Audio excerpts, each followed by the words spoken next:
Like the queen, the bishop can move diagonally in any direction. And unlike the queen or the rook, the bishop cannot move vertically or horizontally. So the bishop is considered weaker than the queen and somewhat weaker than the rook. So the bishop can move in any one of these 4 directions, and in this case it has 13 possible moves. Not bad. Notice that this bishop travels only on the black squares. A bishop never changes the color of the squares on which he moves. Here the white pawns restrict the movement of the bishop. But sadly, in this instance, the bishop can't do anything at all. It's being restricted by a friendly pawn. Here we have a bishop that can attack any of these pawns. But in this instance, it can only attack 3 of the pawns.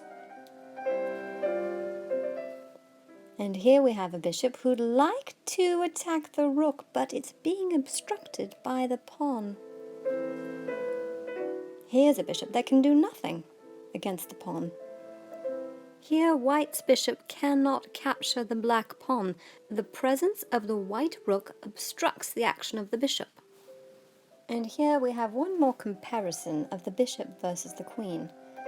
The queen has incredible power. The bishop, diminished.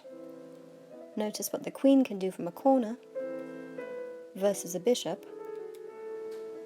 In the opening position, the bishops are obstructed by their own pawns. However, the early advances of the pawns in front of the king and queen creates important lines for the bishops. Note that each side has 1 bishop on the white squares, 1 bishop on the black squares. Here, each side has made 2 moves, in all cases with the pawns.